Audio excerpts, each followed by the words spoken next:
जय हिंद, नमस्कार and welcome to the UPSC और जिंदगी नामा। साथियों, आप सबको मालूम है कि इस चैनल पर हम कर रहे हैं विभिन्न क्षेत्रों के विशेषज्ञों से करियर और जिंदगी पर संवाद। इस कड़ी में आज हमारे बीच हैं आदरणीय डॉक्टर उदयभान सिंह सर। बहुत स्वागत है आपका। धन्यवाद संदीप जी, अपने चैनल पर आमंत्रित करने के लिए और भविष्य के लिए मेरी शुभकामनाएं भी आपके साथ हैं। धन्यवाद सर। साथियों, सबसे पहले सर का एक छोटा सा परिचय प्राप्त करते हैं। जिन शख्सियत से आज हम मुखातिब हैं उनका ऑरा इतना बड़ा है, उनका एक परिचय जो है इतना बड़ा है कि उसे थोड़ी देर में कर पाना मुश्किल है, लेकिन फिर भी हम एक औपचारिकता करते हैं। सर ने 20 से अधिक वर्षों तक जो है दिल्ली के विभिन्न कोचिंग संस्थानों में यूपीएससी के अभ्यर्थियों का मार्गदर्शन किया है। 20 से अधिक पुस्तकों के सर लेखक हैं और आजकल एक पत्रिका बहुत चर्चा में है पूरे देश में, नूतन बिहार आज और कल। सर उसके प्रधान संपादक हैं। दोस्तों, इस पत्रिका का विमोचन 31 जनवरी 2026 को बिहार के पटना राजभवन में राज्यपाल महामहिम श्री आरिफ मोहम्मद खान द्वारा इसका विमोचन किया गया। और सर की एक मासिक पत्रिका कई वर्षों से चल रही है, अर्थव्यवस्था परिदृश्य आज और कल, उसके भी संपादक और प्रकाशक हैं सर। और सर को साथ ही हरियाणा के स्वतंत्रता सेनानी चौधरी श्री छोटू राम जी के सम्मान में एक पुरस्कार हरियाणा सरकार द्वारा दिया जाता है, भारत गौरव पुरस्कार, उससे भी सर सम्मानित हैं। और साथ ही सामाजिक संस्था आंखें के निदेशक हैं और अंतर्राष्ट्रीय संबंधों के विशेषज्ञ हैं और अर्थशास्त्री भी हैं। सर, परिचय बहुत लंबा हुआ, परंतु कुछ चीजें छूट रही थी, लेकिन फिर भी ठीक है, हम बातचीत को शुरू करते हैं। साथियों, आज मेनली हमारी क्लास एक तरह से चलने वाली है, क्योंकि हम मेनली अंतर्राष्ट्रीय संबंधों पर, आज जो आप देख रहे हैं कि अमेरिका और इजराइल मिलकर के जो ईरान में जो चीजें चल रही हैं, उस पर हम एक लंबी चर्चा सर के साथ करने वाले हैं। लेकिन फिर भी जिन पर्सनालिटी से हम आज मुखातिब हैं, उनके बारे में थोड़ा सा समझना जरूरी है। सर, मेरा एक जिज्ञासा है, सवाल तो क्या ही पूछूंगा मैं आपसे। सर, इतनी जो मैंने परिचय दिया, इतनी बड़ी सफलता के बाद अक्सर व्यक्ति में अभिमान आ जाता है, लेकिन आपको मैं देखता हूं कि हमेशा सर्वसुलभ और विनम्र दिखते हैं। तो आप खुद को मैनेज कैसे करते हैं, ये गुण जो है हमें पता है। ऐसा कुछ नहीं संदीप, यह सब कुछ मैंने अपने माता पिता और अपने पूज्य गुरुदेव महामानलेश्वर भवानी नंदन यति जी महाराज के सानिध्य में रह करके सीखा है। व्यक्ति को हमेशा विनम्र होना चाहिए। आप देखते हैं, एक आम का वृक्ष होता है, उस पर आम के जब फल आ जाते हैं तो वृक्ष झुक जाता है। ऐसा नहीं कि सफलता पाने के बाद व्यक्ति को अहंकारी हो जाना चाहिए। सफलता पाने के बाद व्यक्ति के और दायित्व तो बढ़ जाते हैं, जिम्मेदारियां बढ़ जाती हैं। व्यक्ति में विनम्रता, नम्रता और एक तरह से लोगों के साथ घुल मिलकर अपनत्व के साथ बातचीत करने की प्रक्रिया अचानक उत्पन्न नहीं होती है, वह धीरे धीरे एक व्यक्ति में विकसित होती है। तो ऐसा नहीं है कि मैंने बहुत कुछ प्राप्त कर लिया जितना आप बता रहे हो, यह बहुत एक सामान्य, लेकिन मैंने जो कुछ भी पाया अपने माता पिता के आशीर्वाद, अपने शिक्षकों के आशीर्वाद और वर्तमान में मैं अपने पूज्य गुरुदेव महामानलेश्वर श्री भवानी नंदन यति जी की असीम अनुकंपा और कृपा से ही मुझे सब कुछ मिल रहा है। सर, यहाँ पे मैं एक गुस्ताखी करना चाहूंगा। जैसे आप देख रहे हैं कि आज सोशल मीडिया का दौर है, आज लोगों को ओवरनाइट सफलता मिल जाती है, तो आज के दौर में इतनी बड़ी सफलता का पचा पाना थोड़ा सा मुश्किल होता है। तो इसलिए मेरा सवाल आपसे ये था।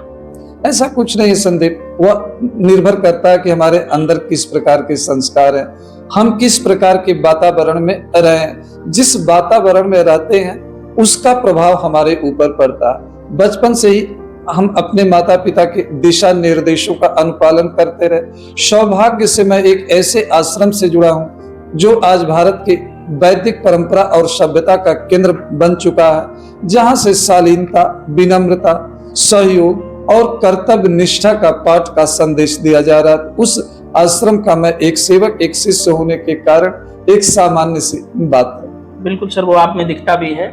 और हम क्या, आपको जानने वाले बहुत लाखों की संख्या में हैं। दिल्ली और देश के अलग अलग स्थानों के लोग आपसे परिचित हैं। सर, आज हमारी एक तरह से हम बहुत होलिस्टिक अप्रोच में बात करने वाले थे, लेकिन साथियों, आजकल ईरान वर्सेस इजराइल और अमेरिका जो चल रहा है, उस पर जो है लोगों का बहुत ध्यान है। देश में बहुत सारी चर्चा है कि आखिर जो सिलेंडर के दाम दिल्ली में बढ़ रहे हैं या देश के अलग अलग हिस्सों में, क्या वो ईरान और इजराइल वॉर से प्रभावित हैं या फिर युद्ध क्यों शुरू हुआ? क्या अमेरिका ने ईरान में जो ऑपरेशन किए, क्या सच में ईरान ने परमाणु बम बना लिए थे? इन सब सवालों को लेकर के हमारे पास भी बहुत सारी क्वेरी आ रही थी।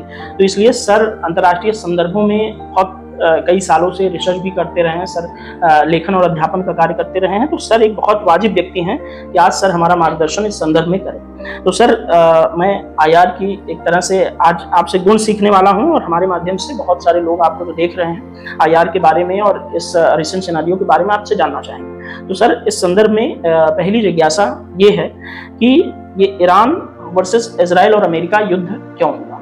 देखिए, ईरान, इजराइल और अमेरिका के बीच जो युद्ध हो रहा उसके लिए कोई तत्कालिक कारण जिम्मेदार नहीं। इसके लिए हमें इतिहास के गर्भ में जाना पड़ेगा।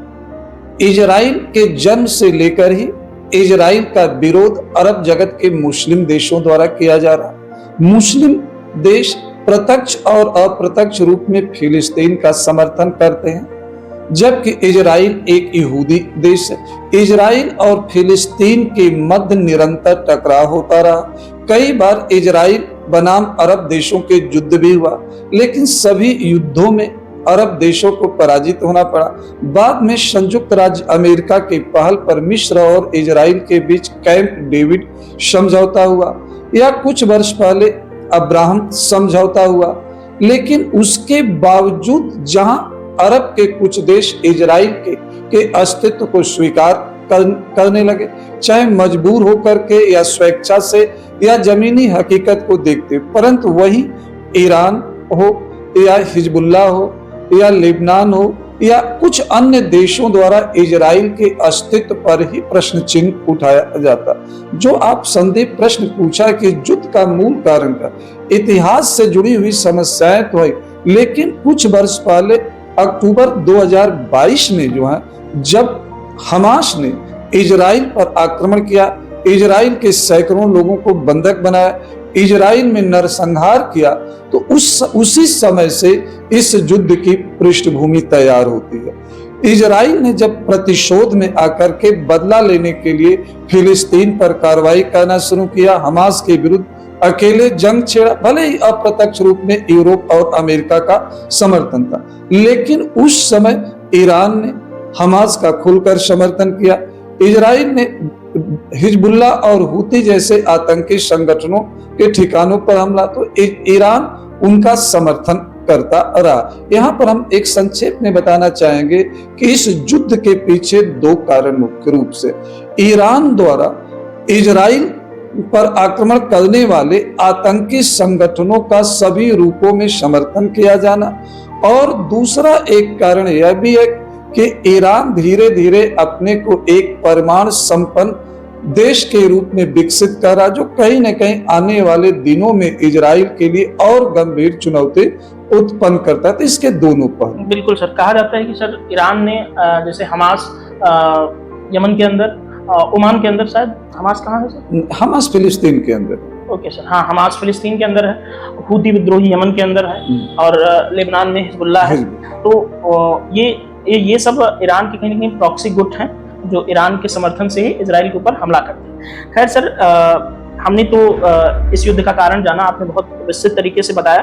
सर पिछले साल आपने देखा कि अमेरिका ने किस तरह से अपने B2 स्पिरिट, जो उसके रणनीतिक बॉम्बर्स हैं, उनका इस्तेमाल करते हुए ईरान के फॉर्दो, नतांज और इस्फहान जो न्यूक्लियर फैसिलिटीज है उसको GBU-57 बंकर बस्टर बम से तोड़ा।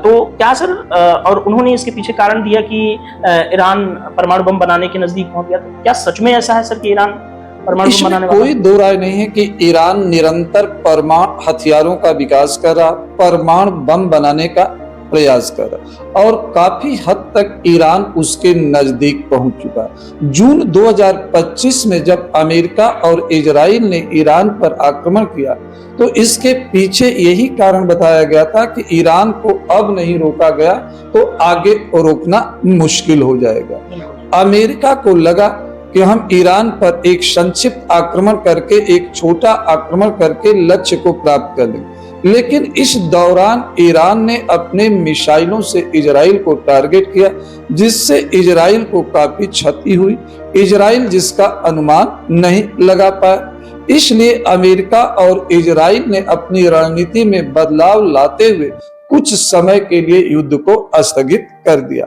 यह और युद्ध स्थगित हुआ तो इसका दोनों पक्षों ने अपनी तैयारियों को एक प्रभावी ढंग से अंजाम देने का उनको समय मिल गया। ईरान ने भी इस दौरान अपनी तैयारियां किया, इजराइल और अमेरिका को भी रणनीति बनाने का अवसर। जो आपका मूल प्रश्न है कि क्या ईरान ने परमाणु बम वास्तव में बना रहा या बनाने के नजदीक पहुंचा, इसमें कोई दो राय नहीं है कि ईरान कुछ देशों की अप्रत्यक्ष रूप से दी जाने वाली मदद से परमाणु हथियार विकसित करा और काफी करीब पहुंच गया। इसमें कितना नजदीक है इसका पाना मुश्किल है, लेकिन निरंतर वह इस दिशा में प्रयास कर रहा है। सर, एक सवाल यहाँ पर उठता है कि अगर कोई देश परमाणु कार्यक्रम बनाता है और परमाणु हथियार डेवलप करता है, तो क्या आप अंतर्राष्ट्रीय संबंधों के विशेषज्ञ हैं, उस लिहाज से मैं आपसे पूछना चाहूंगी, क्या अमेरिका जैसे या दुनिया के किसी ताकतवर मुल्क के पास ये राइट्स है अंतर्राष्ट्रीय स्तर पे कि उसके ऊपर हमला करके उसकी न्यूक्लियर फैसिलिटी को तोड़े? नहीं, देखिए, यहाँ पर अमेरिका को यह अधिकार नहीं या किसी देश को अधिकार नहीं। यहाँ पर संयुक्त राष्ट्र संघ को एक प्रस्ताव पारित करना चाहिए। अगर संयुक्त राष्ट्र संघ यह प्रस्ताव पारित करता है कि यदि ईरान अपने परमाणु कार्यक्रम को रोकता नहीं है तो उसके विरुद्ध संयुक्त राष्ट्र संघ द्वारा सभी प्रकार की कार्रवाई की जाएगी। एक बहुराष्ट्रीय सेना का गठन किया जाएगा जिसमें सभी देशों, जैसा कि 1990 में इराक पर हमले को लेकर के संयुक्त राष्ट्र संघ ने प्रस्ताव पारित किया, अमेरिका के नेतृत्व में बहुराष्ट्रीय सेनाओं ने युद्ध लड़ा, भले ही उसका नेतृत्व अमेरिका, यूरोप और नाटो ने किया। बिल्कुल। सर, अब युद्ध की तो बातें बहुत सारी हुई, हमने कारण भी जाना, तो अब जानना आवश्यक है सर हमारे दर्शकों के लिए, लोगों के लिए, कि युद्ध का जो असर है विश्वव्यापी है और भारत पर भी कहीं कहीं पड़ रहा है। उसके लिए हमने सेपरेटली एक सेगमेंट बनाया है कि हम भारत पे युद्ध का असर समझेंगे, लेकिन सबसे पहले हम समझना चाहते हैं कि इस युद्ध का दुनिया पर क्या असर होगा। देखिए, ईरान, इजराइल, अमेरिका युद्ध का संपूर्ण विश्व पर बहुआयामी प्रभाव पड़ेगा। इसका राजनीतिक प्रभाव भी होंगे, कूटनीतिक प्रभाव भी होंगे, आर्थिक प्रभाव भी होंगे। जहां तक पहले हम राजनीतिक प्रभाव, इस युद्ध के कारण विश्व में एक नई गुटबाजी को बढ़ावा मिलेगा। इस युद्ध के कारण दुनिया के विभिन्न देशों के संबंध आपस में नए समीकरण बनेंगे और बिगड़ेंगे संबंधों का कोई एक निश्चित स्वरूप नहीं होगा। यहाँ पर विभिन्न देशों के बीच संबंधों को नए सिरे से परिभाषित करना पड़ेगा। सभी देशों की कूटनीति के सम्मुख, सभी देशों की विदेश नीति के सम्मुख यह युद्ध चुनौती उत्पन्न कर रहा। कब कौन देश किसके साथ खड़ा होगा आने वाले समय में अभी कुछ भी कह पाना मुश्किल है। राजनीतिक संबंध बनेंगे और बिगड़ेंगे। दूसरी तरफ इसका जो आर्थिक प्रभाव दुनिया के लिए अच्छा नहीं होने जा रहा, तत्कालिक रूप में और दीर्घकालिक रूप, लेकिन यह डिपेंड करता है कि युद्ध कितना लंबा खींचता। अभी एक 100 जो है कच्चे तेल की कीमत $100 प्रति बैरल, ऐसा नहीं कि कभी इतना नहीं रही है। 2010 में 8 में $145 प्रति बैरल रही है, 2022 में भी रही है। तो अभी कच्चे तेल की कीमत बहुत अधिक नहीं हुई इतिहास की तुलना में, जैसे 2008 में 145, 2022 में। लेकिन तत्कालिक रूप से इसको लेकर के भय का माहौल आर्टिफिशियली क्रिएट किया जा रहा। इसके कारण दुनिया में महंगाई बढ़ेगी, दुनिया में उत्पादन में गिरावट आएगी, मंदी भी उत्पन्न हो सकती है। यह भी देखने को मिलेगा कि महंगाई और मंदी दोनों एक साथ होगी तो कहीं न कहीं स्टैगफ्लेशन की स्थिति में दुनिया में प्रवेश कर जाए, बेरोजगारी भी बढ़ेगी, गरीबी में भी आएगी। लेकिन कहीं न कहीं इस संकट के कारण, कुछ इस युद्ध के कारण कुछ अवसर भी उत्पन्न होंगे, कुछ पॉजिटिव संभावनाएं भी उत्पन्न होंगी। जैसे सर, इस युद्ध के कारण जो होगा, एक बार पुनर्निर्माण की प्रक्रिया शुरू होगी, पुनर्विकास की प्रक्रिया शुरू होगी, पुनः नए अवसर उत्पन्न होंगे। तो भारत जैसे देश जिनके पास पर्याप्त मात्रा में जो है जनांकिकी लाभांश है, तो हम अपने कुशल जनांकिकी लाभांश की सप्लाई वैश्विक स्तर पर करके अपने लिए एक नया अवसर उत्पन्न कर। इसका एक दूसरा लाभ हम इस रूप में देख रहा हूं कि इस युद्ध के कारण अरब देश कमजोर होंगे, इस्लामिक देश कमजोर होंगे, तो उनके कमजोर होने का प्रभाव यह होगा कि आतंकवाद पर लगाम लगेगी, और आतंकवाद पर जब लगाम लगेगी तो इससे शांति एवं स्थिरता को बढ़ावा। मेरा यह लॉजिक आप लोगों को थोड़ा अटपटा लगेगा। मैं आतंकवाद पर नियंत्रण के लिए अरब देशों को कमजोर होते हुए देखना चाहता हूं। कहीं न कहीं अरब के देश प्रत्यक्ष और अप्रत्यक्ष रूप में आतंकवाद का समर्थन करते हैं, बार बार इस्लामिक मान्यताओं के अंतर्गत वह जिहाद का नारा देते हैं। सऊदी अरब पाकिस्तान को समर्थन करता है तो पाकिस्तान आतंकवाद की जननी रहा है। इस युद्ध से सऊदी अरब कमजोर होगा तो वह पाकिस्तान जैसे देश को फंडिंग नहीं कर पाए। बिल्कुल सर, मेरा अगला जो प्रश्न है, जिज्ञासा है, वो इसी पे है कि जैसे अभी ईरान ने जब सऊदी अरब के अरामको जो उनकी जो ऑयल फैसिलिटी है उस पर हमला किया तो पाकिस्तान ने कोई रिएक्शन नहीं दिया। क्या कहीं ना कहीं सर ऐसा नहीं लगता कि ये जो सऊदी और पाकिस्तान का सैन्य पैक्ट है वो टूटता नजर आ रहा है? हाँ देखिए, बिल्कुल आपने सही कहा कि कुछ महीने पूर्व ही सऊदी अरब और पाकिस्तान के मध्य एक समझौता हुआ कि किसी एक देश पर किया गया आक्रमण दूसरे देश पर माना जाएगा, लेकिन यहाँ पर सऊदी अरब पर ईरान आक्रमण कर रहा, पाकिस्तान उसके संदर्भ में कुछ भी बोल नहीं रहा, प्रतिकार नहीं कर। इस संदर्भ में कुछ दिन पहले, 2 दिन पहले एक रिपोर्ट आई थी कि सऊदी अरब के किंग ने पाकिस्तान के प्रधानमंत्री को फोन करके कहा भी कि हम समझौते को तोड़ देंगे, सहायता देना बंद कर देंगे अगर आप ईरान पर आक्रमण नहीं करते। इसके तुरंत बाद पाकिस्तान के प्रधानमंत्री की सऊदी अरब की यात्रा। पाकिस्तान यहाँ के सामने बड़ी विचित्र स्थिति है। पाकिस्तान इस समय अफगानिस्तान के साथ युद्ध में उलझा हुआ। अफगानिस्तान में इस समय जो तालिबान की सरकार अप्रत्यक्ष रूप से कहीं न कहीं वह सरकार का वित्त पोषण या जन्म पाकिस्तान के द्वारा किया गया और उसको ईरान का भी समर्थन प्राप्त है। तो अगर पाकिस्तान सऊदी अरब के साथ खड़ा होता तो उसे ईरानी आक्रमण झेलने का डर है।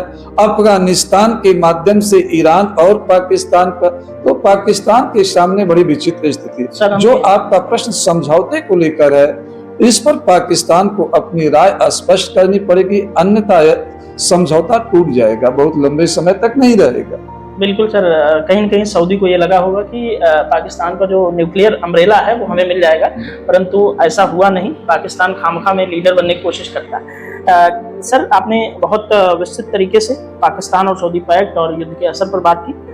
सर, मेरी रुचि ये जानने में है कि जो जैसे जब हम दुनिया में वर्ल्ड पावर की बात करते हैं तो अमेरिका और रशिया का नाम लिया जाता है। तो सर, हम ये जानना चाहेंगे कि रूस और एक तरफ से इकोनॉमिक वर्ल्ड पावर चाइना भी बन चुका है, तो हम चाहेंगे कि सर आप बताएं कि इस युद्ध में रशिया और चाइना का क्या स्टैंड है?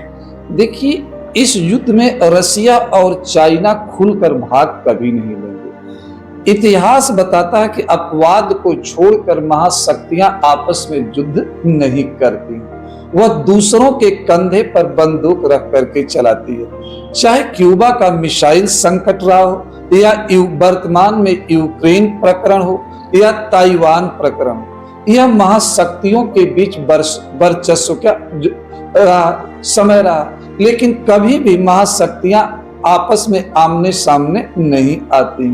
कभी 2 कदम आगे बढ़ते हैं तो कभी 2 कदम पीछे बढ़ते हैं।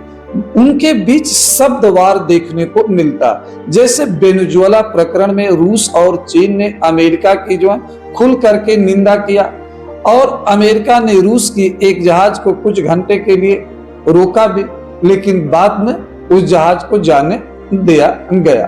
तो यहाँ पर जो आपने कहा कि रूस और चीन तब तक इस युद्ध से अलग रहेंगे जब तक उनको कोई प्रत्यक्ष रूप से क्षति नहीं हो, उनके हित प्रत्यक्ष रूप से नकारात्मक रूप से प्रभावित। पर्दे के पीछे से रूस और चीन दोनों ईरान को समर्थन दे रहे हैं, लेकिन खुल करके पक्ष में कभी भी नहीं आएंगे। बिल्कुल सर, अब समझना जरूरी है कि ईरान वर्सेस बाकी के जो गल्फ कंट्रीज हैं, जैसे बाकी के गल्फ कंट्रीज में अमेरिकन सैन्य बेसेस हैं और उस पर ईरान लगातार अपने बैलिस्टिक मिसाइल और शाहिद 136 जो उनका ड्रोन है उससे हमला कर रहा है। तो सर हम ये समझना चाहते हैं कि गल्फ कंट्रीज के ऊपर जब ईरान हमला इस तरह से करता है, भले ही वो अमेरिका की सैन्य अड्डे पे करे, तो कहीं ना कहीं संप्रभुता तो उनकी भी हनन होती है।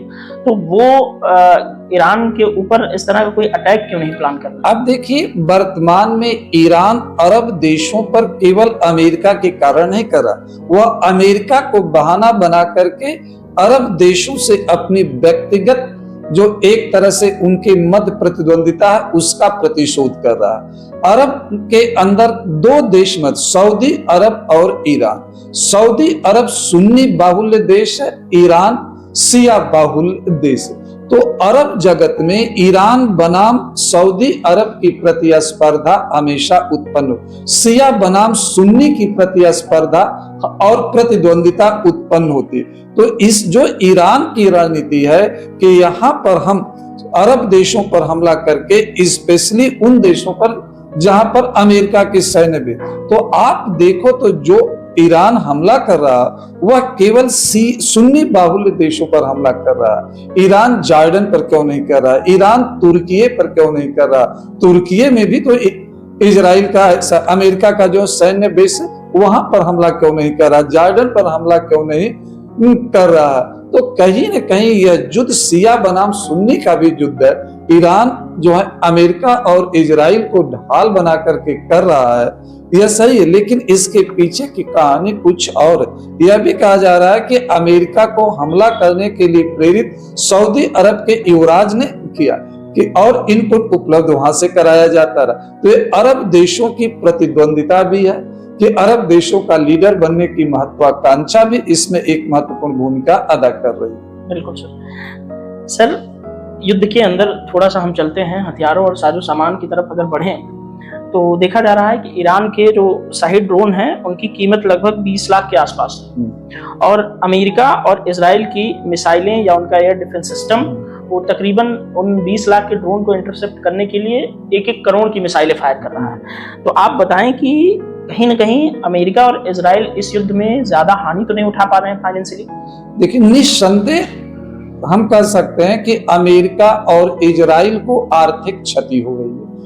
कोई भी युद्ध होता है उसमें आर्थिक क्षति होती है, लेकिन जब आपके सामने आपकी प्रतिष्ठा हो, स्वाभिमान हो, आपको एक बड़ा और दीर्घकालिक लक्ष्य प्राप्त करना हो और आप बीमारी का मेजर सर्जरी करके आप रोग को हमेशा के लिए दूर करना चाहते हैं, तो ऐसे में संसाधनों का उपयोग करना, संसाधनों की बर्बादी नहीं देखी जाती है। ऐसे में सिर्फ हमें अर्जुन की तरह से हमारा लक्ष्य दिखाई देता है। तो इजराइल और अमेरिका दोनों इस बात पर पूरी तरह से फोकस है कि हमें अपने लक्ष्य को प्राप्त करना है, चाहे जिस प्रकार उनके लिए संसाधन मायने इसमें नहीं रखता। सर कहीं ना कहीं हम ये भी कह सकते हैं कि क्या इजराइल का जो ग्रेटर इजराइल वाला सपना है कहीं ना कहीं उस पर भी काम हो रहा है? अब देखिए, अंतर्राष्ट्रीय राजनीति में पर्दे के पीछे बहुत कुछ होता है, सब कुछ सामने नहीं होता। तो जैसे आप भारत से ही हम इसको जोड़, भारत सरकार के रणनीतिकार भी पर्दे के पीछे घरेलू और अंतर्राष्ट्रीय स्तर पर कुछ न कुछ हमेशा रणनीति बनाकर काम करते रहते। तो अभी यह कह पाना कि ग्रेटर इजराइल के सपने को पूरा करने की दिशा बिल्कुल संभव। अगर ईरान कमजोर होता है तो अरब में इजराइल को रोकने वाला कोई नहीं होगा। आज चाहे हमास हो, हिजबुल्ला हो, हूती जैसे संगठनों की जो ताकत है लगातार कम होते जा रहे, उनको फाइनेंशियल सपोर्ट ईरान द्वारा। ईरान जब कमजोर हो जाएगा तो उसका सीधा प्रभाव पड़ेगा कि वह वित्त पोषण नहीं कर पाएगा। ईरान जब आर्थिक रूप से टूट जाएगा तो कहीं न कहीं गृह युद्ध की स्थिति भी ईरान में उत्पन्न होगी। जब किसी भी देश में भुखमरी, बेरोजगारी, गरीबी की समस्या उत्पन्न हो जाती है तो वह देश धीरे धीरे गृह युद्ध की तरफ भी बढ़ता है, और अमेरिका यही चाहता है। तो इसलिए हम कहना कि इसके कारण जो है भविष्य में इस पर भी इजराइल और अमेरिका काम कर सकते। अगर इजराइल और अमेरिका को बहुत अधिक क्षति नहीं होती है तो यह दोनों ही अपने को पुनः एक बार जो पुनर्गठित करके इस दिशा में इजराइल के लिए अपने अस्तित्व का प्रश्न उत्पन्न हो चुका है। सर अब हम ये समझना चाहते हैं कि जैसे युद्ध लगभग महीना होने वाला है, वैसे तो बहुत लंबे समय चल रहा है, लेकिन फुल फ्लेजेड वॉर जो 28 तारीख से शुरू हुआ, 1 महीना होने वाला है। सर हम जानना चाहेंगे ये युद्ध कब तक चलेगा, और आप जैसा कि देख रहे हैं ईरान हार नहीं मान रहा है, और एक सवाल इसमें से ये भी बनता है कि क्या अमेरिका फंस चुका है? देखिए, इस पर अलग अलग अपने दृष्टिकोण हो सकते हैं। जहां तक मैं समझता हूं युद्ध 15 दिन के अंदर समाप्त हो जाएगा। ये ठीक है कि बाद में गोरिल्ला युद्ध समय समय पर चलता रहेगा, लेकिन जिस रूप में युद्ध चल रहा है वह बहुत अधिक लंबा नहीं चलेगा। अमेरिका और इजराइल लगातार अपने फाइटर की संख्या बढ़ाते जा रहे हैं, अपनी पनडुब्बियों की संख्या बढ़ाते जा रहे हैं। अमेरिका और इजराइल की एक रणनीति है कि इस युद्ध को तत्काल में ईरान को उलझाया जाए और ईरान को उलझा करके उसके जो वेपन्स है उनको सामने लाने के लिए उसे मजबूर किया जाए। ईरान की पूरी तरह से एयर क्षमता नष्ट हो चुकी है, ईरान की पूरी तरह से नौसेना नष्ट होने की ओर है। ऐसे में ईरान के पास एक ही माध्यम बनता ड्रोन माध्यम। आखिर ड्रोन कितना ईरान के पास है? नए ड्रोन का निर्माण नहीं हो पा रहा, पहले से कितना वो ड्रोन रखे, आज नहीं 10 दिन के बाद उनकी संख्या कम होगी, ड्रोन की सप्लाई उनको मिलनी नहीं है। तो ईरान गुरिल्ला युद्ध पर आगे बल देगा। अमेरिका चाहता है कि 1 हफ्ते 10 दिन में युद्ध को समाप्त। जो आपने एक काउंटर प्रश्न किया, क्या अमेरिका फंस चुका है, इस बारे में कहना जल्दीबाजी में समझ। यह कहा जा रहा है कि क्या अमेरिका के लिए ईरान वियतनाम बनने जा रहा है, लेकिन ऐसा नहीं। उस समय की परिस्थिति और आज की परिस्थिति में अंतर है। अमेरिका के वर्तमान राष्ट्रपति में उतनी सहन शक्ति नहीं जितनी पहले की। अगर अमेरिकी राष्ट्रपति ट्रंप साहब को लगता है कि हमारे लिए बहुत चुनौती, तो किसी भी सीमा तक जा सकते हैं, और यह युद्ध जितना अधिक लंबा चलेगा ईरान के लिए उतना अहितकारी होगा। कहीं ऐसा न हो कि ईरान के अस्तित्व पर ही संकट उत्पन्न हो जाए। कहीं न कहीं सर आपका इशारा परमाणु बम ईरान नहीं, अभी हम परमाणु बम की तरफ नहीं, अमेरिका के पास परमाणु बम को छोड़ करके ऐसे ऐसे घातक हथियार हैं जिनका अमेरिका प्रयोग करके ईरान की पूरी क्षमता को नष्ट कर सकता है। जो परमाणु विकल्पों की तरफ हम नहीं जा रहे हैं, लास्ट विकल्प। हाँ, गैर परमाणु विकल्प भी अमेरिका के पास अभी बहुत है। किसी भी युद्ध को थल सेना के माध्यम से जीता। अगर यह स्थिति लंबी चली तो इजराइल और अमेरिका जमीनी लड़ाई लड़ने के लिए भी ईरान में तैयार बैठे। बिल्कुल सर, कहा जा रहा है सर, बहुत सारे लोग कह रहे हैं कि स्टेट ऑफ हॉर्मुज जो है, जिससे दुनिया का लगभग काफी तेल का आयात निर्यात वहां से हो रहा है, तो लोग कह रहे हैं कि स्टेट ऑफ हॉर्मुज को ईरान ने ब्लॉक कर दिया है। इस समय वहां से जहाजों की आवाजाही बिल्कुल बंद है, फंसे हुए हैं लोग। और अमेरिका दुनिया की बाकी नेवल पावर्स को कह रहा है कि आप स्टेट ऑफ हॉर्मुज में अपने अपने जहाज भेजिए और वहां पर स्टेट ऑफ हॉर्मुज को हम सुरक्षित करेंगे। तो कहीं ना कहीं सर अमेरिका यदि दूसरे दुनिया के देशों का ये समर्थन प्राप्त करने की बात कर रहा है इस युद्ध के अंदर, या फिर वाकई में उसको चिंता है कि स्टेट ऑफ अमेरिका इस युद्ध के लिए एक अलग प्रकार की रणनीति अपना रहा, जो उस रास्ते को खोलने की बात हो रही है जिस पर ईरान ने कब्जा एक तरह से करेगा, उसका अंतर्राष्ट्रीय समुद्री क्षेत्र।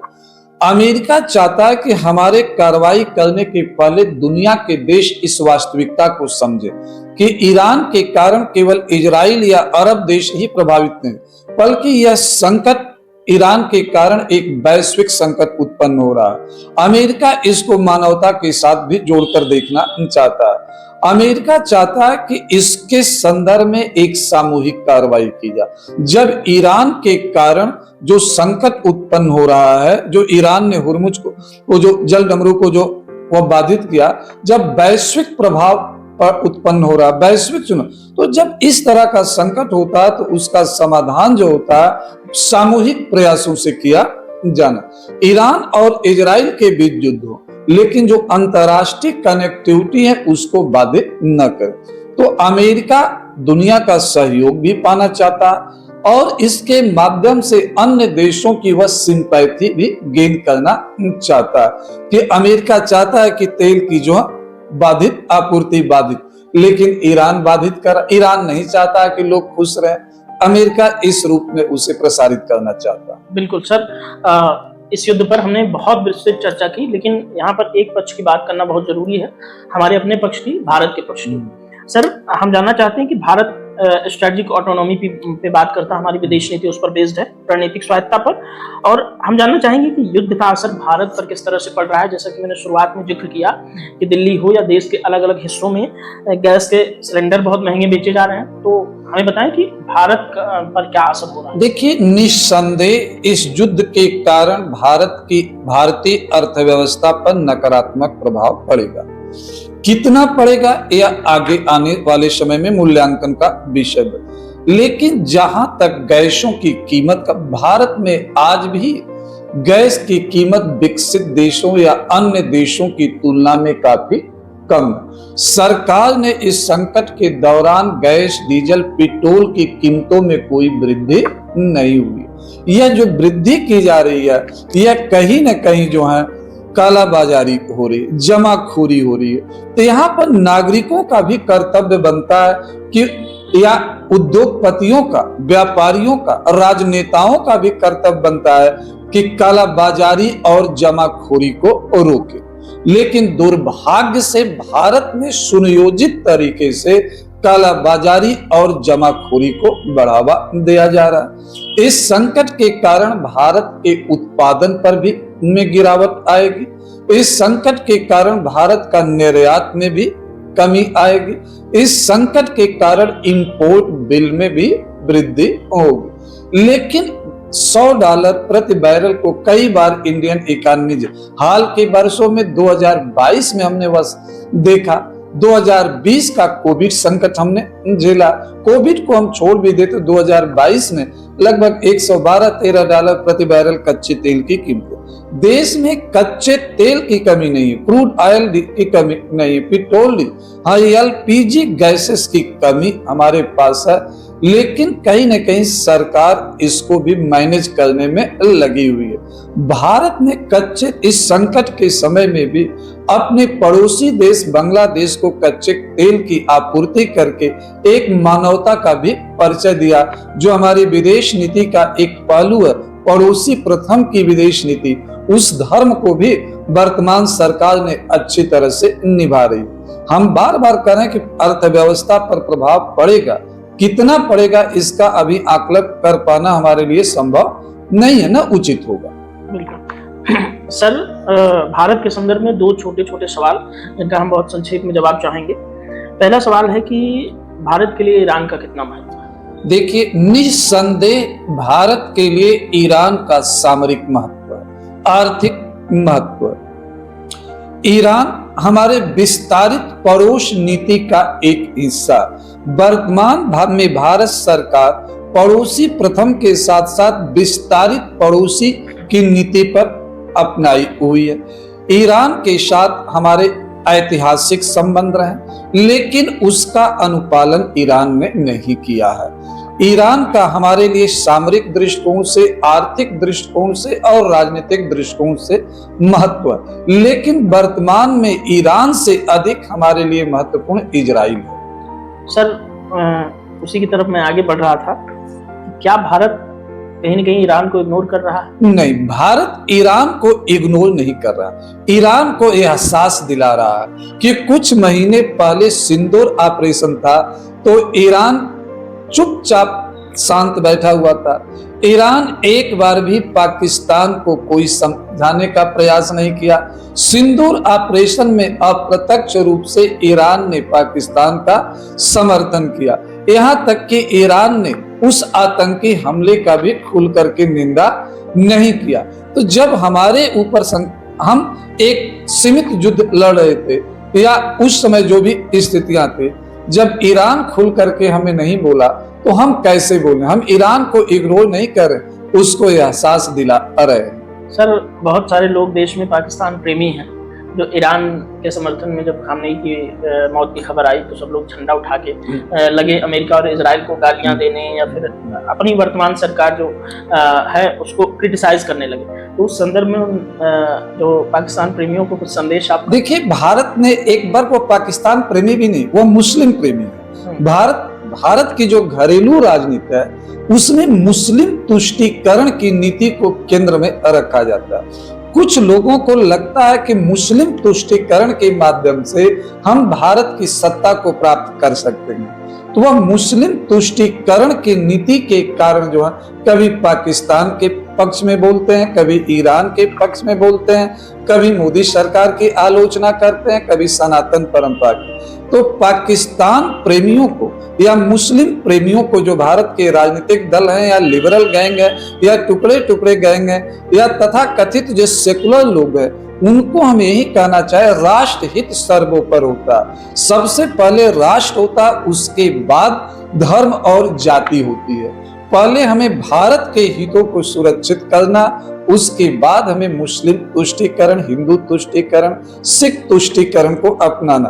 भारत एक हिंदू बाहुल्य देश है, यहाँ की संस्कृति हिंदू संस्कृति है। इसको इग्नोर करके कोई भी राजनीतिक दल या व्यक्ति या संगठन भारत में अपने को स्थापित नहीं कर सकता। बिल्कुल।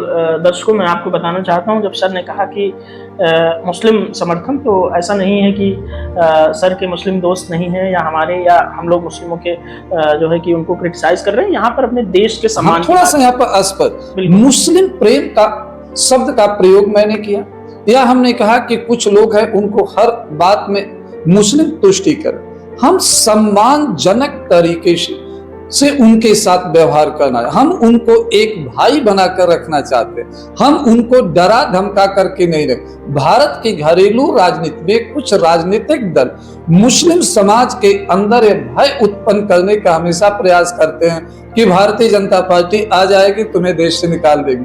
13 वर्षों से तो भारतीय जनता पार्टी की, 12 वर्षों से केंद्र में सरकार है, कितने मुसलमानों को देश से निकाला गया। हम आपके वास्तविक हितैषी हैं तथा कथित हितैषी नहीं है, सो काल आपके वेल विशर नहीं। यहाँ सर अवसरवादिता नहीं। हाँ, अवसरवादिता। सर, अब थोड़ा सा हमारे दर्शकों के लिए आप ये समझाएं कि भारत के लिए इजराइल और अमेरिका का कितना महत्व है। देखिए, यह बहुत ही वर्तमान परिप्रेक्ष्य में भारत अस्थिर पड़ोसियों से घिरा हुआ है। भारत के चारों तरफ जो है राजनीतिक अस्थिरता का वातावरण। अगर हम भूटान को छोड़ दें तो पाकिस्तान में कभी स्थिर सरकार बन नहीं पाई। बांग्लादेश की स्थिति है, लंका भी एक क्राइसिस से गुजर रहा है, नेपाल भी एक क्राइसिस से गुजर रहा है। एक प्रकार भारत और स्थिर पड़ोसियों से, भारत जो है चाइना से भी भारत के लिए खतरे। चाइना और पाकिस्तान दोनों को हम अलग अलग,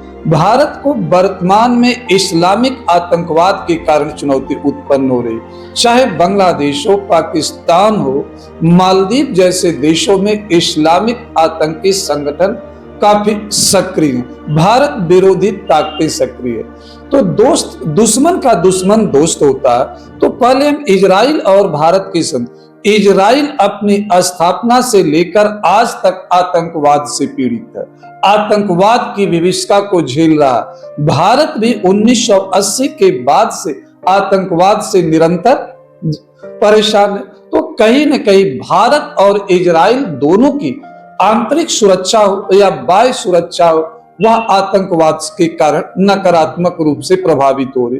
तो यहाँ पर भारत और इजराइल के बीच सहयोग होना जरूरी है। सिंदूर ऑपरेशन के समय भारत ने जिन ड्रोन का उपयोग किया उसमें से अधिकांश ड्रोन इजराइल तकनीक पर, तो भारत और इजराइल के बीच सामरिक सहयोग को बढ़ावा मिल रहा है, जो समय की मांग और आवश्यकता दोनों। संदीप जी, आपने काउंटर प्रश्न इजराइल की के साथ साथ ईरान की बात का, तो अमेरिका की बात किया, तो भारत के लिए अमेरिका काफी महत्व रखता। यह सही है कि वर्तमान में अमेरिका और भारत के मध्य संबंध अच्छे नहीं, ऐसा नहीं, अतीत में भी भारत और अमेरिका के बीच संबंध अच्छे नहीं रहे, लेकिन अमेरिका प्रत्यक्ष तौर पर भारत को कभी सामरिक रूप से चोट नहीं पहुंचाए। ठीक है, वह पाकिस्तान को हथियार उपलब्ध कराया, वर्तमान में वह पाकिस्तान के कंधे पर बंदूक रख करके अफगानिस्तान और ईरान में भी वह अपने लक्ष्य को पाने के लिए अंजाम दे। तो आज मतभेदों के बावजूद भी हम कह रहे हैं कि भारत के लिए अमेरिका का महत्व अधिक है। भारत अमेरिका के माध्यम से चीन को प्रतिसंतुलित कर सकता है, एक दबाव बना सकता है। अमेरिका में भी अब बात उठने लगी है कि दक्षिण एशिया में या हिंद प्रशांत क्षेत्र में अमेरिका का कोई निकट सहयोगी अब नहीं रहा। तो अमेरिका भी समझता है कि भारत को नजरअंदाज करके हम इंडो पैसिफिक रीजन में लंबे समय तक काम नहीं कर सकते हैं। चीन पर आंख मूंद करके विश्वास किया नहीं जा सकता। भारत और अमेरिका दोनों की दुखती नस जो है चीन है।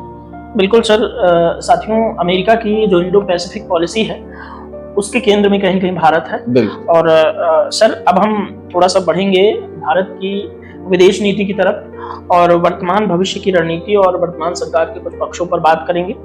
सर, हम जानना चाहेंगे कि भारत के लिए रूस का महत्व कितना है? देखिए, भारत के लिए रूस का महत्व वही है जो किसी व्यक्ति के शरीर में फेफड़े का महत्व होता है। भारत के लिए रूस का महत्व बहुत अधिक है। रूस को इग्नोर करके हम नहीं चल सकते।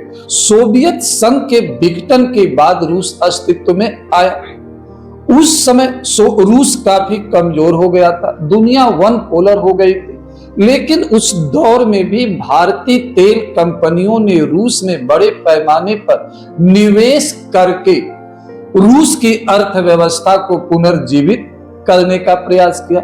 उस समय अमेरिका के दबाव में आकर भारत को रूस ने क्रायोजेनिक इंजन नहीं दिया।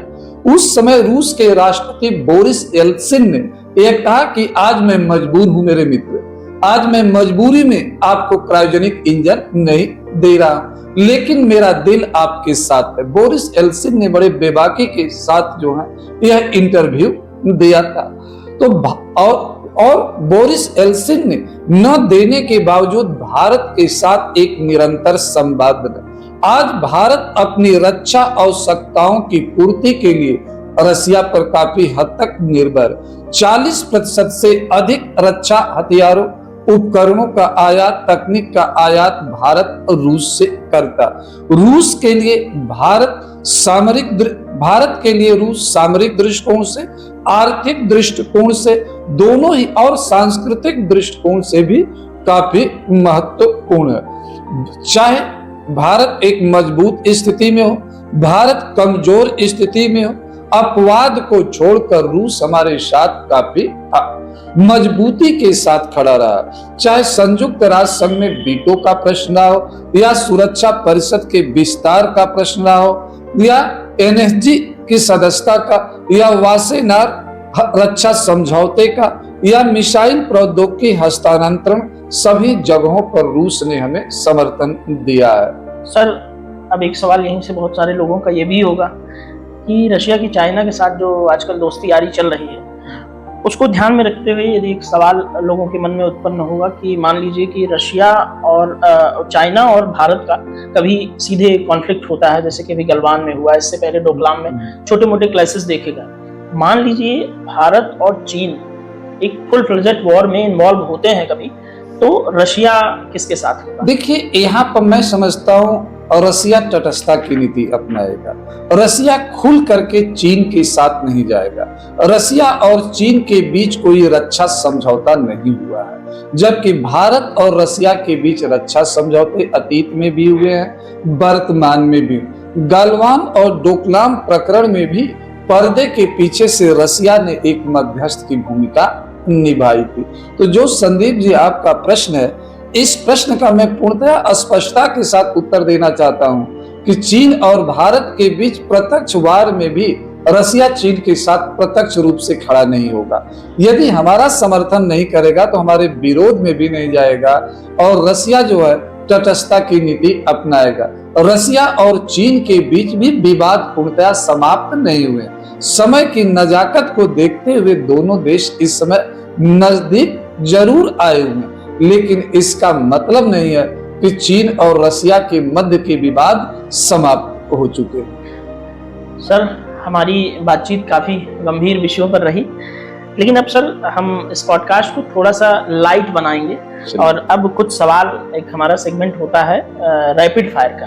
तो आपसे कुछ 5 छोटे प्रश्न करूंगा जिसके आपको बहुत संक्षिप्त उत्तर देने पड़ेंगे एक लाइन में। सर, आपने लगभग 20 पुस्तकों से अधिक किताबें लिखी, तो अब तक आपकी लिखी किताबों में से सबसे फेवरेट पुस्तक कौन सी है?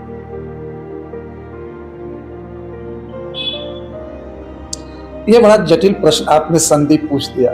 मैं भारतीय संविधान एवं राज्य व्यवस्था, अंतर्राष्ट्रीय संबंध, विविध आयाम और चुनौतियां, भारत की आंतरिक सुरक्षा और आपदा पर, यह तीनों पुस्तकें मेरे दिल के बहुत नजदीक हैं और इन तीनों पुस्तकों ने मुझे एक विशेष पहचान दिया। बहुत बढ़िया सर। सर, आपके लिए एक आइडल पर्सन, आइडल व्यक्तित्व, इतिहास का कोई डिप्लोमेट, चाहे वो इंडिया से हो या वर्ल्ड के किसी देश से? वर्तमान को लेकर प्रश्न आप पूछ रहे हैं? आप कभी का भी बता सकते हैं। या ऐसे अगर वर्तमान में देखा जाए तो दुर्भाग्य से वह व्यक्ति नहीं, मैं पूर्व विदेश मंत्री एवं सूचना प्रसारण मंत्री सुषमा स्वराज को हम भारत के सबसे अच्छे विदेश मंत्रियों में गिनता हूँ। उनकी कूटनीति, उनके वाक्पटुता, उनके हाजिर जवाबदेही और विदेशों में भारतीयों के प्रति कहीं भी कोई समस्या उत्पन्न तुरंत उनके लिए हाजिर रहना। मैं श्रीमती सुषमा स्वराज जी जो दुर्भाग्य से हमारे बीच नहीं, उनको मैं सबसे बेस्ट विदेश मंत्री मानता हूँ। सर, वर्ल्ड में बात करें तो अगर वैश्विक स्तर पर हम बात करते हैं कि वैश्विक स्तर पर, तो अपने वर्तमान विदेश मंत्री महोदय को हम इस समय जो हैं श्री एस जयशंकर, हाँ, उनको हम इस दिशा में देखते हैं। या अमेरिका के पूर्व विदेश मंत्री हेनरी किसिंजर को मैं देखता हूं, जिन्होंने स्पष्ट रूप से कहा था कि अंतर्राष्ट्रीय राजनीति में कोई परमानेंट किसी का मित्र और दुश्मन नहीं होता। बेबाकी के लिए वो जाने जाते थे, हेनरी किसिंजर। या वर्तमान में सर, आपके लिए टीचिंग क्या है? ईमानदारी से कहूं तो कभी मैंने टीचिंग व्यवसाय में नहीं आना चाहता था। टीचिंग एक सम्मानजनक प्रोफेशन है, व्यवसाय है एक, लेकिन केवल इसे मैं व्यवसाय नहीं मानता। दुर्भाग्य से वर्तमान में टीचिंग को एक व्यवसाय का रूप, टीचिंग एक दायित्व है, टीचिंग एक जिम्मेदारी भरा व्यवसाय। टीचिंग के आधार पर हम एक नई पीढ़ी का निर्माण करते हैं। तो मेरे लिए पहले मैं टीचिंग में आना नहीं चाहता था, लेकिन चाहे जैसे भी आया तो टीचिंग अब मेरे लिए एक दायित्व है, एक जिम्मेदारी है। केवल टीचिंग व्यवसाय या जीविकोपार्जन का माध्यम मैं नहीं समझता। सर, सफलता के लिए 2 चीजें बहुत बात होती है, एक अनुशासन और दूसरा जुनून। आपके लिए कौन सा महत्वपूर्ण है? दोनों में समन्वय होना चाहिए। बिना जुनून और अनुशासन के आपके समन्वय के बीच आप अपने लक्ष्य को प्राप्त नहीं कर सकते। सर, केवल आपके पास जुनून हो लेकिन अनुशासन नहीं हो, जैसे राहुल गांधी जी, उनमें जुनून है कि मोदी सरकार की आलोचना करना, सरकार को करना, लेकिन अब अनुशासनहीन है, आप दिशाहीन हैं, आप अनियंत्रित होकर के कार्य कर रहे हैं।